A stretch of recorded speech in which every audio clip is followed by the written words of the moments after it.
الله قرضا حسنا فيضاعفه له أضعافا كثيرة والله يقبض ويبسط وإليه ترجعون۔ کون ہے وہ شخص جو اللہ کو قرض حسنہ دے، پھر اللہ اس کو دگنا کر کے عطا فرمائیں گے، اور اللہ تعالیٰ روزی کو تنگ کرنے والے اور کشادہ کرنے والے، پھر ہم سب کو اسی کی طرف لوٹ کر جانا ہوگا۔ اللہ تعالیٰ کو قرض حسنہ دے۔ کون ہے وہ شخص؟ من ذا الذی یقرض اللہ، جو اللہ کو قرض دے، قرضا حسنا، اچھا قرض دے۔ اللہ کو دیے جانے والے قرض میں سود نہ ہو، بندوں کو دیے جانے والے قرض میں بھی سود نہ ہو۔ اللہ تعالیٰ، اللہ کے پیغمبر صلی اللہ علیہ وسلم بندوں کو آپس میں، اللہ تعالیٰ قرآن مجید میں ارشاد فرماتے ہیں، پیغمبر صلی اللہ علیہ وسلم حدیث میں ارشاد فرماتے ہیں کہ جب اللہ تعالیٰ بندوں پر آپس میں ظلم کرنا پسند نہیں کرتے تو پھر اللہ ظلم کیسا کریں گے؟ اللہ بندوں کو آپس میں رشوت، سود، وڈی، بیاج لینا اللہ جائز نہیں قرار دیتے تو پھر اللہ اپنے لیے کیسا قرار دیں گے؟ تو کل بتایا تھا کہ جب یہ آیت نازل ہوئی تو 3 فرقے بن گئے۔ تو اللہ کو قرض سے مراد اللہ کو قرض دینا نہیں ہے، اللہ کو ضرورت بھی نہیں ہے، اللہ تعالیٰ ان تمام چیزوں سے پاک ہے۔ اللہ کو قرض دینے سے مراد مطلب مال کو اللہ کی مرضیات میں خرچ کرنا ہے۔ ہر چیز، ہر جگہ، ہر دنیاوی اعتبار سے بھی ہر چیز فری میں نہیں ملتی، لیکن آج ہمارا دماغ ایسا کچا ہو گیا ہے کہ دنیاوی معاملات میں تو پیسے لگانے کے لیے خرچ کرنے دل چاہتا ہے، خرچ کرتے ہیں خوشی سے، لیکن دینی معاملات میں خرچ کرو بولے تو پیسہ کہیں کو خرچ کرتے ہیں، امامت کرو کو کہیں کو پیسے لیتے ہیں، مدرسہ پڑھاؤ کو کہیں کو پیسے لیتے ہیں، مکتب پڑھاؤ کو کہیں کو پیسے لیتے ہیں، جہاں کو خالی چپل سلاؤ، چپکے سیو ان کو بولو اسے، یا پھر بیوی کی ڈلیوری ہے اسے بولو جا کر، ارے بیوی انسانیت کا درد رکھتا نہیں تو ادھر انسانیت کا درد نہیں ہے، فری کر ڈال۔ دماغ ہمارا عجیب ہو گیا، کچا ہو گیا، اسلام سے بالکل اپوزٹ ہو گیا۔ کیا صحابہ کی زندگی آپ نے نہیں پڑھی ہے؟ صحابہ کا دور آپ نے نہیں سنا، زمانہ نہیں سنا؟ جو آدمی خلیفہ بنتا تھا ان چپکے بیٹھ کو کھاتا تھا، پوری قوم کی طرف سے اور بیت المال کی طرف سے امام کو، جو آدمی خلیفہ اور امام ہوتا تھا اسے ہدیہ، تحفہ پیش کیا جاتا تھا۔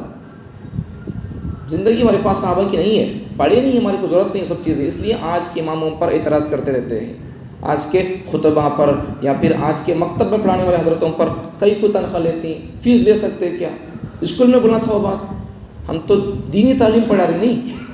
پھر ہمارے جب بات دین کی آتی ہے تو ہر آدمی کو خیال ہو جاتا ہے کئی کو پیسے، کیسا پیسے بول کر، جب دنیاوی تعلیم کی بات آتی ہے تو پھر وہاں سوال نہیں اٹھتا، سوال پیدا ہوتا ہے نہیں، دماغ ہمارا الٹا ہو گیا۔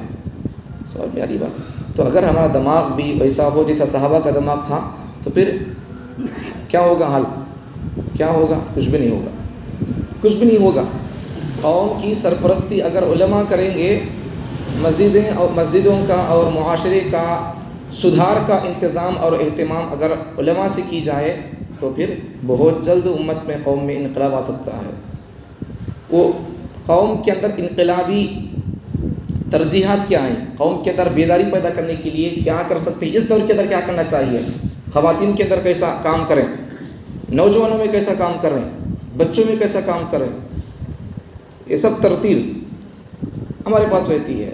تو اس ترتیب اور کام جو سیکھے رہتے ہیں، معلوم ہوتا ہے اب کے زمانے میں کیا کرنا چاہیے، تو پھر وہ سمجھیں گے تو پھر کرنے میں آسانی ہوتی ہے، یا خود کو کرنا آتا ہے تو کرنا چاہیے، یا پھر جن کو معلوم رہتا ہے ان سے معلوم کر کے رائے مشورے سے، سرپرستی سے کرنا چاہیے۔ تو بہرحال اس قسم کا جو سوال پیدا ہوتا نہیں، اصل میں یہ جو پلان ہے نہیں، یہ پلان پڑھا کر پیسے لینا، یہ سب اصل میں پلان، یہ انگریز کا پلان تھا، انگریز کا چھوڑا ہوا شوشہ ہے، یہ ان کی چلائی ہوئی مہم اور سازش ہے۔ اب ہمارے مسلمان بھی انگریز کے پلان کو اپنے دل و دماغ کے اندر ابھی پال رہے ہیں۔ انگریز تو چلے گیا، اسی لیے اگست 15 اور 26 جنوری کے موقع پر ہمارے حضرت ارشاد فرماتے بیانات کے اندر، ہندوستان انگریز سے تو آزاد ہو گیا لیکن ہندوستانی ابھی آزاد نہیں ہوئے۔ بہت اندر کا جملہ ہے، سمجھنا پڑتا ہے، اسے دماغ لگے تو سمجھ میں آتا، بہت اندر کی بات ہے۔ ہندوستان تو انگریز سے آزاد ہو گیا لیکن انگریزیت ابھی ہمارے دل و دماغ سے نہیں گئی ہے۔ ابھی ہندوستانی ابھی آزاد نہیں ہوئے۔ ہندوستان آزاد ہوا، ہندوستانی آزاد نہیں ہوئے۔ ہندوستانیوں کا دل و دماغ ابھی انگریز سے آزاد نہیں ہوا۔ بہت اندر کا پوائنٹ ہے یہ، اس تفصیل سے سمجھانا پڑے گا، لیکن سمجھنے کی کوشش کرو تو سمجھ میں آ جاتا۔ تو وہی بات ہے، انگریز کا چال اور پلان تھا، یہ سب چیزیں ہمیں ان کی پلان کے میں پاس کر کے وہی پلان ہمارے دلوں کے اندر، دماغوں کے اندر پال رہے ہیں۔ تو بات ایسی نہیں ہے، بات ایسی نہیں ہے، دینا چاہیے، ان کا اچھا اکرام کرنا چاہیے، علماء کا، خطباء کا، مکتب پڑھانے والوں کا، ان کے لیے الگ قانون ہو، الگ ان کے لیے انتظام ہو، تنخواہ کا انتظام ہو، ہدیے کا انتظام ہو، عطیے کا انتظام ہونا چاہیے۔ تو بہرحال یہ سب سوالات آتے کیوں ہمارے دل و دماغ کے اندر؟ ہم نے صحابہ کی زندگی کو نہیں پڑھا، اس لیے ہمارے دل و دماغ کے اندر یہ سب اعتراضات آتے رہتے ہیں۔ اگر صحابہ کی زندگی کو ہم پڑھ لیتے تو پھر یہ سوال نہ اٹھتا۔ صحابہ کے زمانے کے اندر جو آدمی امام ہوتا تھا وہی بادشاہ ہوتا تھا، جو خلیفہ ہوتا تھا وہی مسلمانوں کا امیر ہوتا تھا، وہی جج ہوتا تھا، وہی وکیل ہوتا تھا، وہی پولیس، سب کچھ اسی کے ذمہ ہوتا تھا، کام پورا وہی پورا لوگوں کا انتظام اور لوگوں کے مسائل کا حل کرتا تھا۔ تو ان کے لیے بیت المال سے، مسلمانوں کی طرف سے بیت المال ہوتا تھا، اس بیت المال سے ان کے لیے وظیفہ جاتا تھا۔ بلکہ حضرت صحابہ کرام رضی اللہ عنہ کے دور خلافت میں غالباً حضرت عمر رضی اللہ عنہ یا حضرت ابوبکر کے لیے بیت المال سے آدھا بکری کا دھڑ کٹا ہوا، ذبح کیا ہوا ان کے گھر کو بھیج دیا جاتا تھا، آدھا دھڑ، آدھا پوٹلا۔ تو ہمیں وہ سوال نہیں کرنے، آپ سے ضرورت بھی نہیں ہمارے کو، بس خدمت کا موقع چاہیے۔ آج جو علماء کرام مدرسوں سے فارغ ہو کر آتے ہیں، نہیں، حالات کو سمجھ کر، سن کر، پڑھ کر آتے ہیں، کیسا کام کرنا ہے وہ سمجھ کر دیکھ کر آتے ہیں۔ اور نوجوانوں کا حال کیا ہے، ان کا دماغ کا رخ کس طرف ہے، ان کو کس طرف موڑنا چاہیے، وہ سب سمجھ کر، دیکھ کر، پڑھ کر، سن کر آتے ہیں۔ وہ حساب سے کام کریں گے تو ہماری قوم ساتھ نہیں دیتی، ساتھ نہ دے کوئی بات نہیں ہے، ساتھ نہ دے کوئی بات نہیں ہے، لیکن آڑ تو نہ بنے، کم سے کم ہماری قوم آڑ بنتی ہے تو پھر کام کرنے کے بعد جتنا قوم کے اندر انقلاب، تبدیلی اور بیداری آ سکتی ہے، دینداری آ سکتی ہے، اگر کوئی بندہ آڑ بنتا ہے تو پھر جتنا آڑ بننے کے بعد میں قوم ہماری بے رحمی کے اندر مبتلا رہتی ہے، وہ تمام کا گناہ اور وبال جو بندہ آڑ بنتا ہے کام کرنے سے اسی پر ہوگا۔ اس لیے جب علماء کرام نئے فارغین جب خدمت کے میدان میں آ کر کام کرنا چاہتے ہیں ایک نئے انداز سے، حالات کو سمجھ کر، تو پھر ان کو کام کرنے کا موقع دینا چاہیے۔ سمجھ پیاری بات، یا تو ان کا ساتھ دینا، یا تو کام کرنے والوں کو کام کرنے، ان کو ساتھ رہ کر ساتھ دینا چاہیے، نہیں ہوتا تو کم از کم ان کے لیے میدان چھوڑ دینا چاہیے۔ وہ شرک کا بازار تو ہم نہیں کرتے، ارے جس کے پاس قرآن سینے میں محفوظ ہو، تفسیر تشریح اس کے پاس موجود ہو، پیغمبر کی زندگی پڑھا ہوا ہو، صحابہ کی زندگی پڑھا ہوا ہو، اولیاء کی زندگی پڑھا ہوا ہو، جس کے پاس امام ابو حنیفہ کی علم اور فقہ اور اجتہاد اور استنباط ہو، جس کے پاس پیرانی پیر کی زندگی موجود ہو، وہ بندہ کیسا شرک کا پیغام قوم کو دے گا؟ سمجھ میں آ رہی بات؟ نہیں دے گا۔ سمجھ میں آ رہی؟ قوم کو چاہیے کہ وہ علماء کرام کو موقع دے، کام کرنے کے موقع دے، موجودہ حالات میں کام کیسا کرنا چاہیے، نوجوانوں میں، مستورات میں، خواتین میں۔ ہماری بچیاں، مسلمان بچیاں کیوں اپنا دھرم چھوڑ کر دوسروں سے شادی کر رہی ہیں؟ وجوہات کیا معلوم ہے؟ کام معلوم ہے کہ ہمارے کو بس ہمارا کام چاہیے۔ ایک بس عالم ہوتا ہے جو قوم کی فکر کرتا ہے، قوم کے لیے جیتا ہے، بس ہم ہوتے ہیں وہ اپنے لیے جیتے ہیں۔ سمجھ میں آ رہی بات؟ تو جو فکر، اب نبی کا وارث آپ کو لیتا ہوں عالم صاحب، ان کے اندر بھی نبی کی فکر ہوگی، البتہ آپ کی فکر ظاہر اور نظر آتی ہے، ہماری فکر نظر نہیں آتی ہے، بس اتنی ہی بات ہوتی ہے۔ لیکن خلاصہ یہ ہے کہ موجودہ دور کے اندر حالات بہت خراب ہے، دشمنوں کی طرف سے جو اٹیک اور جو حملہ ہو رہا ہے وہ ہمارے جسموں پر نہیں ہو رہا، ان کا نشانہ اور ان کا ٹارگٹ ہمارا ایمان ہے، اور ہم کو ایمان سے پھرانے کے لیے الگ الگ سازشیں اور کوششیں رچ رہے ہیں۔ تو اس لیے ان کو سمجھنا چاہیے، سمجھ کر حالات میں کام کرنا پڑے گا، ورنہ کام کیے بغیر ایسا خالی تقریریں بیانات کرتے رہیں گے تو خالی سنتے رہ جائیں گے، کام کچھ بھی نہیں ہوگا۔ کام کی ضرورت ہے، اب کام کیسا کرنا چاہیے اس کے لیے لمبی چوڑی ترتیب ہے، وہ کرنا بولے تو کرنے کے لیے کچھ مہم بنے تو پھر اس حساب سے کام کر سکتے ہیں، ورنہ صرف بیانوں سے ہوگا، لیکن ایک ترتیب بنا کر اس کا سلسلہ قائم رکھنے کے لیے اب جو بیان میں ہوتا ہے، ترتیب ہوتی ہے، اس حساب سے حالات کی سازگاری کے لیے کچھ کریں تو آگے وہ کام ہوگا۔ بہرحال اللہ تعالیٰ کو قرض دینے سے مراد کیا ہے؟ اللہ تعالیٰ کو قرض دینے سے مراد مال کو آدمی اللہ کی مرضیات پر لگائے، یہی اللہ کو قرض دینا ہے بس۔ جب یہ آیت نازل ہوئی، جیسا کہ کل بتایا تھا میں، تو 3 فرقے میں قوم بٹ گئی۔ ایک قوم وہ جو کہنے لگی اللہ محتاج ہے، اللہ فقیر ہو گیا ہے، ہم مالدار اور غنی ہیں، یہ کہنے لگی۔ اب اس کے جواب میں قرآن مجید کے 4 پارے میں اللہ تعالیٰ نے آیت نازل فرمائی ہے۔ جو لوگوں نے اس طرح کا خیال کیا ہے ان لوگوں کے رد میں اللہ تعالیٰ آیت نازل کر دیا، لقد سمع اللہ قول الذین قالوا ان اللہ فقیر ونحن اغنیاء۔ تم کہتے ہو اللہ فقیر ہے، ان اللہ فقیر ونحن اغنیاء، اور ہم غنی ہیں، ایسی بات نہیں ہے، اللہ ہی غنی ہے۔ اللہ وہ آیت وہاں نازل کر دیا، ان کا جواب دے دیا۔ ایک فرقہ تو یہ اللہ کو محتاج سمجھ رہا، دوسرا فرقہ اس آیت سے بالکل اپوزٹ ہو گیا۔ اب اللہ یہاں خرچ کرنے کی بات کر رہا، تو دوسرا فرقہ اس آیت سے بالکل اپوزٹ اپنا مزاج بنا لیا، بخل اختیار کر لیا، بخیل بن گیا، خرچ کرنے سے جی چرانے لگا۔ تیسرا فرقہ کون سا؟ تیسرا فرقہ مخلص مسلمانوں کا، جیسا کہ حضرت ابو الدحداح رضی اللہ عنہ، لمبا چوڑا واقعہ ہے۔ جب یہ آیت نازل ہوئی تو حضرت ابو الدحداح رضی اللہ عنہ پیغمبر صلی اللہ علیہ وسلم کے پاس آ کر پوچھتے ہیں، یا رسول اللہ کیا اللہ کو قرض کی ضرورت ہے؟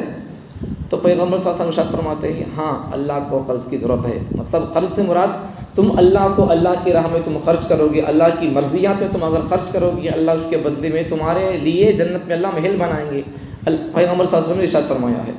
اچھا، اب اس کے بعد ابو الدحداح رضی اللہ عنہ یہ سن کر پیغمبر صلی اللہ علیہ وسلم سے عرض کرتے ہیں، یا رسول اللہ آپ ہاتھ بڑھائیے۔ پیغمبر صلی اللہ علیہ وسلم ہاتھ بڑھاتے ہیں ایسا۔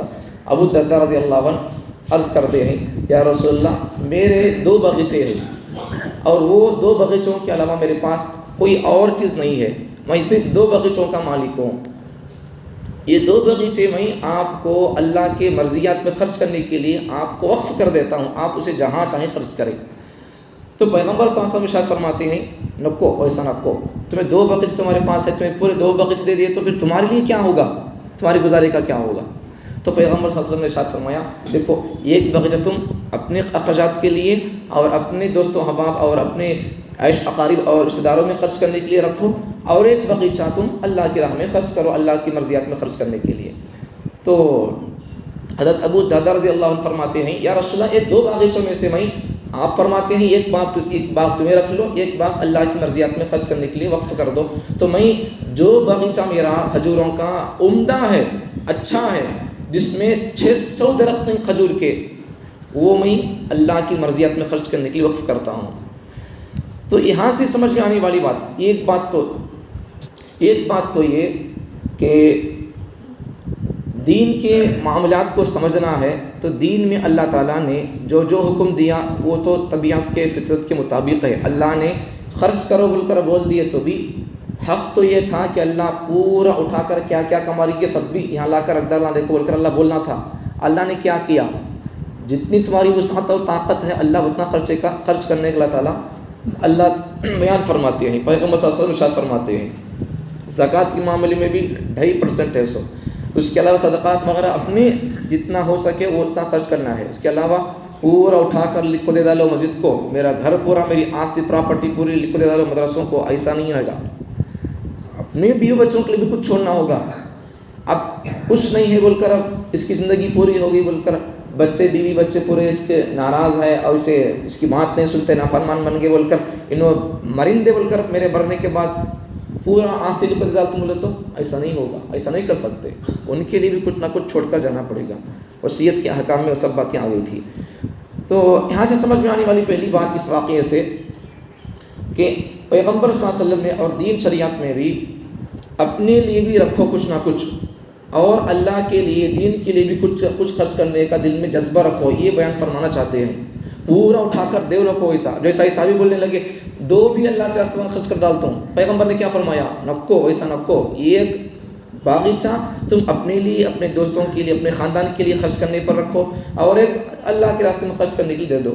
تو یہاں سے سمجھ میں آنے والی بات یہ ہے کہ اپنی آدمی پورا بیوی بچوں کو بیوی بچے بات نہیں سن رہے، ڈال رہے ان کو، اس کے واسطے میں ان کو مرندے میرے بات بیٹے بول کر ایسا نہیں کرنا چاہیے. انہوں کیا بھی کریں دے، انہوں اگر دشمن ہے، ظالم ہے، نافرمان ہے، تو پھر ہم کو کہیں دشمن بننا چاہیے. ہمیں کہیں دشمن بنے، ہمیں کہیں ان کے ساتھ سختی کا معاملہ کریں. اگر وہ سختی کرتے ہیں، ہم کو چاہیے کہ ہم نرمی سے ان کا جواب دیں.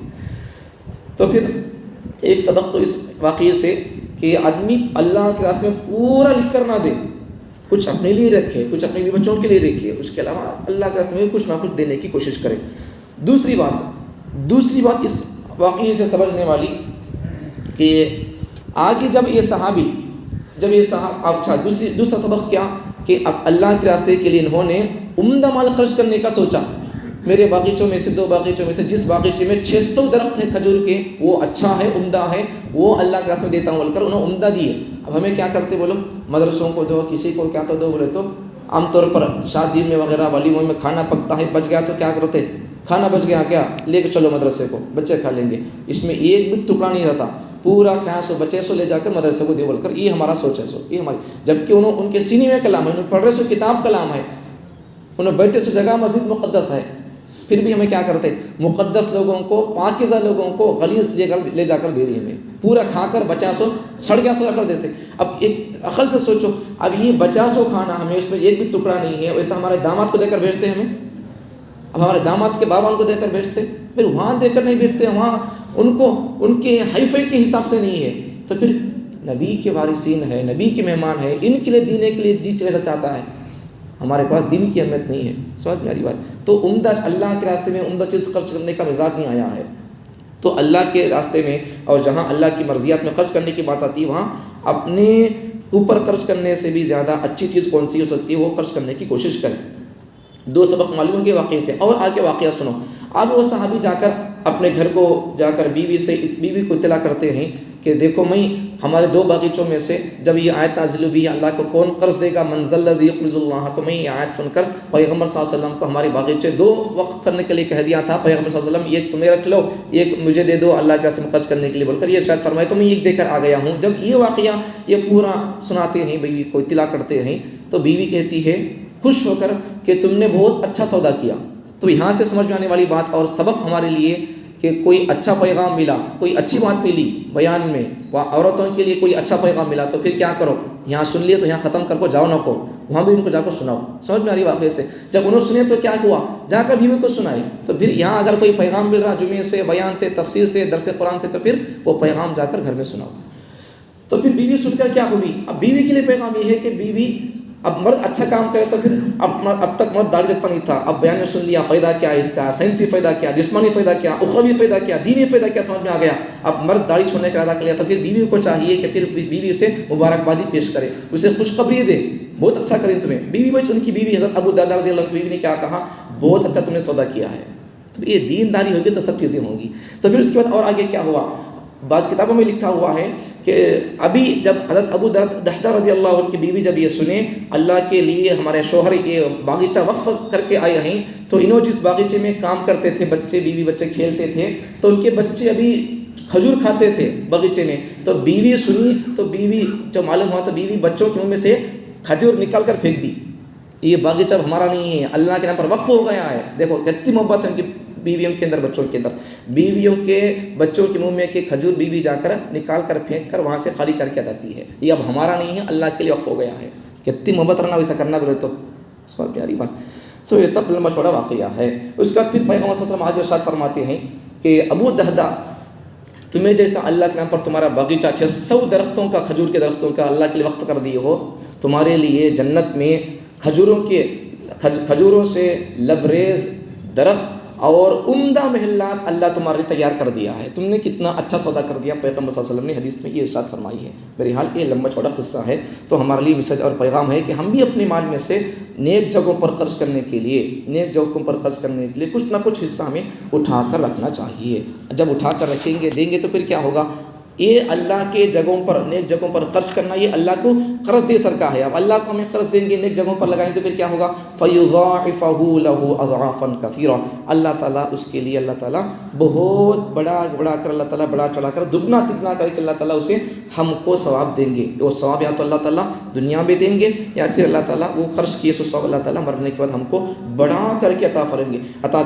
پیغمبر صلی اللہ علیہ وسلم حدیث میں ارشاد فرماتی ہے حدیث میں کہ جب بندہ اللہ کے مرضیات میں جہاں خرچ کرنا ہے وہاں اگر بندہ خرچ کرنے کی جگہوں میں ایک کھجور بھی کر دیتا ہے اللہ کی مرضیات میں خرچ کرنے کے لیے تو اللہ تعالیٰ وہ چھوٹے کھجور کو اللہ تعالیٰ اسے پالتے رہیں. جیسا انسان اپنے بچوں کو پالتا ہے جانوروں کو پالتا ہے ویسا اللہ اس چھوٹے کھجور کو اللہ تعالیٰ پالتے اسے تربیت کرتے اللہ بہت پہاڑ کے اتنا اسے بنا دیں گے. وہ اتنا اللہ اسے بنا کر خرچہ کیا سو اتنا چھوٹا اللہ کے راستے میں صدقہ کیا سو اللہ اسے اتنا بڑا بہت کے اتنا اللہ بڑا کر کے اللہ اسے آخرت میں اتنا بڑا اجر اللہ اسے دیں گے. لے جا با تو خرچ کیا سو اتنا تھا دیکھ اجر اتنا ہے. ان بندہ پریشان ہو جائے گا اللہ میں اتنا خرچ کرنے تھا میں خود غریب تھا میرے پاس اتنا نہیں تھا. اللہ بولے کہ تو اخلاص سے جو خرچ کیا تھا چھوٹا کھجور کا ٹکڑا اتنا روپیہ تو خرچ کر دل سے دیکھ اس کا میں چھوٹے کھجور کے ٹکڑے کو ایک روپے کو میں پال کر احد کے اتنا بڑا کر دیا. اب یہ سب تو لے جا اللہ اسے دے کر بھیجتے ہیں. تو اس لیے ہمارے دل کے اندر جذبہ ہو نیک جگہوں پر خرچ کرنے کا. اللہ تعالیٰ مجھے اور آپ کو اپنے مال میں سے کچھ نہ کچھ حصہ اٹھا کر رکھ کر اللہ کی مرضیات میں خرچ کرنے کا اللہ ہم کو جذبہ پیدا فرمائے.